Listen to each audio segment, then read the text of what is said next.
नमस्ते, मैं हूँ शशि हरमुख और आप सबका इस चैनल पर स्वागत करती हूँ। आज के इस एपिसोड में हम जानेंगे कि आध्यात्म क्या होता है। अब जैसे कि आप नाम से समझ रहे हैं, आध्यात्म मतलब आत्म अध्ययन, मतलब खुद को समझना, खुद की स्टडी करना। दूसरा एक और मतलब होता है आत्मा का अध्ययन, मतलब आत्मा को समझना। अब आप बोलोगे कि शशि, खुद को समझना और आत्मा को समझने ये दोनों अलग अलग बातें हैं क्या? बिल्कुल है। अब आप इसका फ़र्क समझो, अलग अलग क्यों है। मैं आत्मा हूँ ये सोच के तो आप अपना जीवन नहीं जी रहे हो ना, ठीक है। आप जानते हो आत्मा क्या है, आपने उसको आप जानते हो कि आत्मा जीवन के लिए बहुत ज़रूरी है। आत्मा निकल गई मतलब कि जीवन ख़त्म हो गया, जीवन का चक्र ख़त्म हो गया। लेकिन आत्मा को जहाँ आपकी लाइफ का फर्स्ट या प्राइमरी ड्राइविंग फोर्स होना चाहिए था, प्राइमरी लाइफ फोर्स होना चाहिए था, उसको आपने किसी कोने में फेंक दिया है, ठीक है। और आपने अपना प्राइमरी लाइफ फोर्स अपने विचारों को बना लिया है। इसका मतलब ये है कि मैं आत्मा हूँ समझ के आप जीवन नहीं जी रहे हो, मैं विचार हूँ सोच के आप जीवन जी रहे हो। आपने जन्म लिया, आपने एक्सपीरियंस लिए, एक्सपीरियंस के कारण उससे कुछ आपकी विचारधाराएं बनी, आपने अपनी मानसिकताओं को बनाया, उससे आपका व्यक्तित्व बना। अब उस व्यक्तित्व को, उस मानसिकता को आप अपने ऊपर हावी होने देते हो और उसी को अपने जीवन को चलाने के लिए उसको रूल करने देते हो अपने ऊपर, ठीक है। तो आपका ड्राइविंग फोर्स, लाइफ फोर्स विचार हैं, आत्मा नहीं। तो आत्म अध्ययन, खुद को समझना, इसी मानसिकता को समझने का काम है। और आत्मा का अध्ययन आत्मा की शक्तियों को पहचानने का काम है। उसे प्राइमरी ड्राइविंग फोर्स क्यों होना चाहिए, इसे हम आत्मा की स्टडी से समझेंगे, ठीक है। अब इसे हम और अच्छे से समझने के लिए ड्राइंग से समझते हैं इसको। आई नो 5वीं क्लास के बच्चे के जैसा ड्राइंग है। आपको जितनी हंसी आ रही है, जितना मजाक उड़ाना है, कमेंट सेक्शन में उड़ा लेना, ठीक है। अभी यहाँ फोकस करते हैं। ये दिख रहा है ना आपको अच्छे से, ये क्या लिखा हुआ है, ये क्या लिखा हुआ है, ठीक है, दिख रहा है ना। ठीक, देखिए ब्रह्मांड को समझते हैं। ये क्या है? ये ब्रह्मांड है, यूनिवर्स। इसको आप ईश्वर के नाम से जानते हो, इसको आप परमात्मा, परम शक्ति, या जिस भी आपके धर्म के हिसाब से जो भी परम शक्ति, हाईएस्ट पावर जिसने इस पूरी दुनिया को बनाया है, वो है ये, ठीक है। अब मैं यहाँ पे एक और चेतावनी, डिस्क्लेमर दे देती हूँ यहाँ पे। ये धर्म का प्रचार करने का चैनल नहीं है, ठीक है। ये जो अध्यात्म का जो ज्ञान है ना, ये सभी मनुष्यों के लिए, ये किसी धर्म विशेष के लिए नहीं है। अब जो कुछ भी मुझे आता है आध्यात्म में, वो मैंने अपने आध्यात्मिक गुरुओं से सीखा है, जो कि देवता हैं, ठीक है। तो उन्होंने जो मुझे सिखाया है, जो भी एक्सपीरियंस मुझे उससे हुए हैं, उसको जब मैं बताऊंगी तो उनका जिक्र होगा, उनके बारे में बातें होंगी। तो आप ये मत समझना कि ये हिंदू धर्म का प्रचार हो रहा है यहाँ पे, नहीं। यहाँ पे सिर्फ अध्यात्म के बारे में बात हो रही है। बस वो ज्ञान मैंने देवताओं से लिया है, बस इतना फ़र्क है।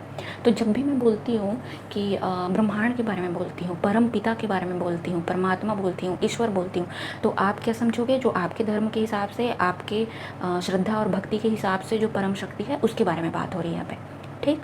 अब आगे बढ़ते हैं। तो ये जो ब्रह्मांड है ना, ये असीमित और अखंड ऊर्जा का स्रोत है, ठीक है।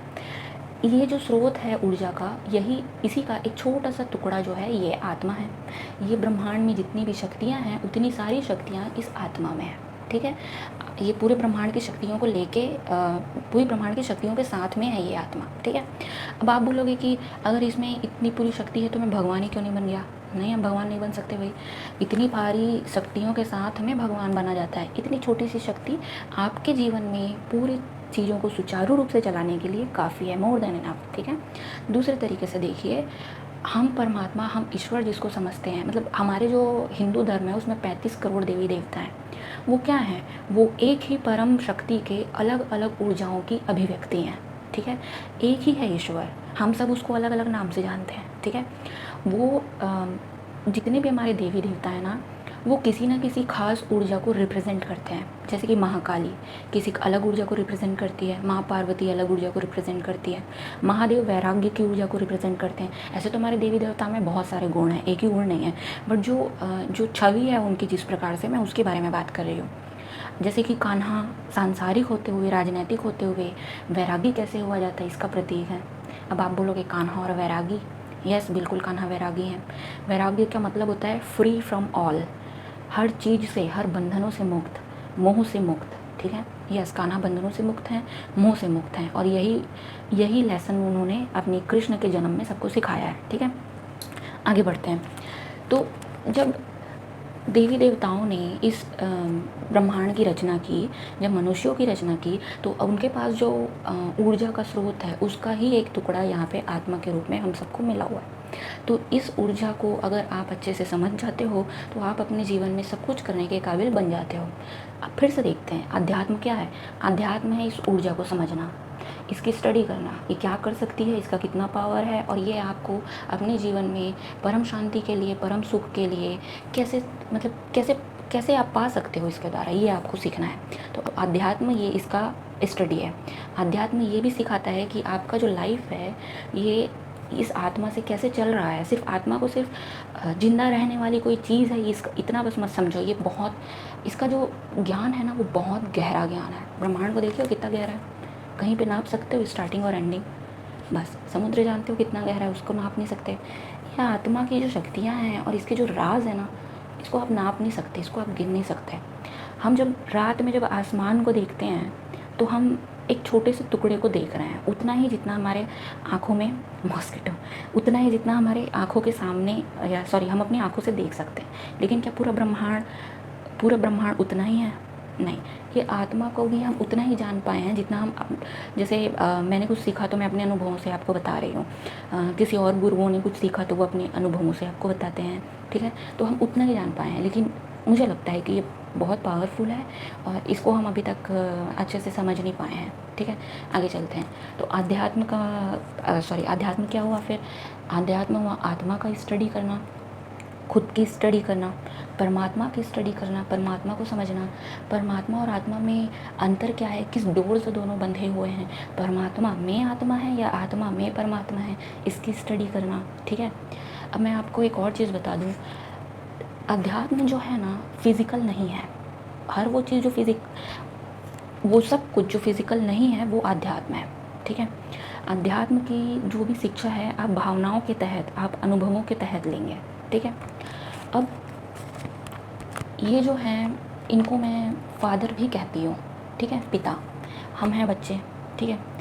पिता चाहते हैं कि मेरे बच्चे सुखी रहें, ठीक है, परम सुख में रहें, परम शांति में रहें। पिता अपने बच्चों को ये बताना चाहते हैं कि मैंने ये संसार दुख और कष्टों को पैदा करने के लिए नहीं बनाया है। मैंने बहुत खूबसूरत दुनिया बनाई थी, बहुत खूबसूरत प्रकृति बनाई थी, बहुत सुंदर मनुष्यों को बनाया था, बहुत सुंदर दैवीय गुणों और भावनाओं को जन्म दिया था।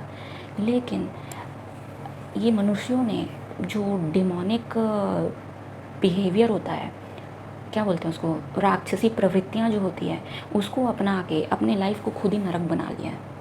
फादर चाहते हैं कि बच्चे समझे कि उनका घर कहाँ है, वो कहाँ से आते हैं, ठीक है। और वो सबसे ज़रूरी चीज़ ये चाहते हैं कि वो परम सुख को जाने, परम सुख तक पहुँचे, ठीक है, परम शांति तक पहुँचे, उनका जीवन नरक ना बना रहे, ठीक है। और ये सब चीज़ जो है, मतलब एज ए नॉर्मल फादर जो चाहेंगे अपने बच्चों के लिए, वैसे ही ये हमारे पिता भी अपने बच्चों के लिए ये चाहते हैं, ठीक है। तो इन माई एक्सपीरियंस दिस इज़ अध्यात्म, ठीक है। एंड माई पर्सनल फेवरेट जो मैं डेफिनेशन देती हूँ अध्यात्म क्या है, अध्यात्म प्रोटेक्शन है। अध्यात्म प्रोटेक्शन है। प्रोटेक्शन किससे? सारी बुरी चीज़ों से प्रोटेक्शन, ठीक है। आप इसको सुरक्षा कवच मान सकते हो। अध्यात्म इस जीवन में जीने के लिए एक सुरक्षा कवच देता है, ठीक है। उस सुरक्षा कवच के अंदर बैठे रहो, जीवन की मज़े लेते रहो, ठीक है। समझ आ गया आपको अध्यात्म क्या है? तो फिर मिलते हैं नेक्स्ट एपिसोड में। Bye bye.